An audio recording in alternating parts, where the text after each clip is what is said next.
So, hi, I am Anna Brown. I am one of the managers and the event coordinator at Katie Budget Books. I've been with the company a little over 11 years, and Munch Bunch Cookbook Club is my baby. I am a huge fan of cooking different recipes all the time and trying to incorporate all different kinds of recipes into my family's diet. So, I am a cookbook hoarder because I can't really throw things together on my own. I'm definitely a recipe cook. So, I loved this program and I'm so excited to finally be bringing it to you guys. It was an idea before the pandemic started and we had to sort of fidget with how we were going to do it in the COVID era. So I'm glad we're finally here.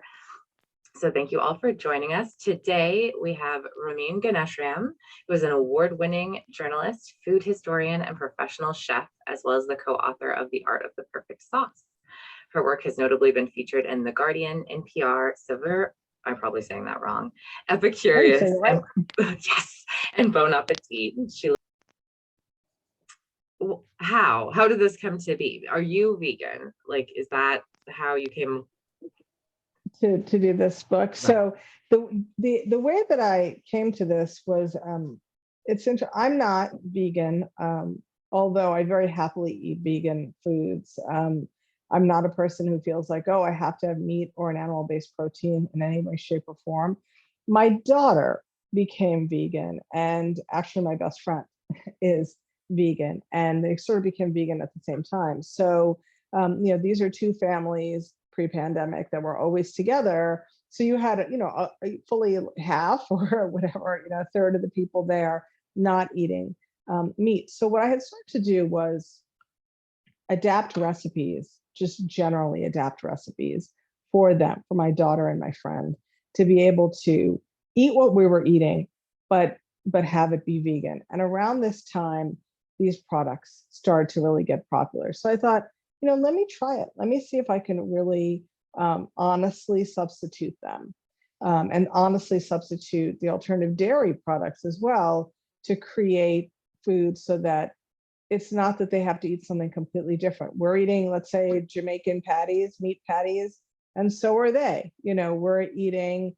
meatballs and pasta, so are they. We're eating lasagna, so are they. I have to say that the lasagna recipe in the book, believe it or not, now we all eat that lasagna recipe, which is completely vegan, all of us, because everyone liked it better. So I made it for them and everybody was eating their lasagna, so versus the meat and cheese lasagna that I had made. So it was really a matter of practicality for members of my own circle and my own family. But as I started using these products more, I have to say that I was pretty impressed with them. I mean, some of them look completely and totally like meat, smell like meat, and they taste like meat. I will say, full disclosure, I have not eaten red meat for probably about 25, 30 years. I cook it, I am a chef, I will make it for other people, but I don't eat it myself. So for me, when I tasted these products, I really felt like, wow, this is, a taste that I haven't been able to have for 25 or 30 years. And I was really satisfied with it myself. And I also think that, I do want to say this about this book. It was actually really easy to do for one simple reason, and it's this. Throughout the world, ground meat, whether it is ground beef or ground lamb or ground pork, ground meat is used worldwide in so many recipes. And the reason for that is that traditionally ground meats can often be lesser cuts of meat. So it is a way for people who may not have a lot of means, historically, traditionally, to have meat and to make it stretch.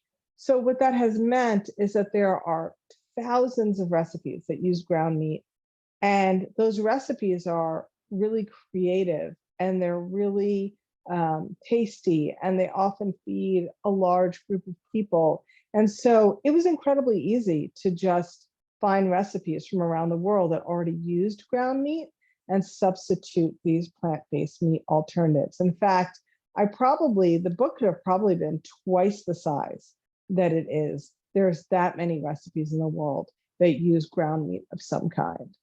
So that was fun. Once I kind of thought about that a little bit and realized that there is a way to do a book using plant-based meat alternative that's not, most people will do a few things with it, right? They'll make hamburgers, they'll make meatloaf, and maybe a lasagna or a meat sauce or meatballs, right?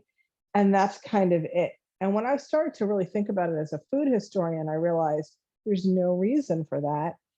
There's so many dishes in the world that can use these products, and I think the book kind of proves that out.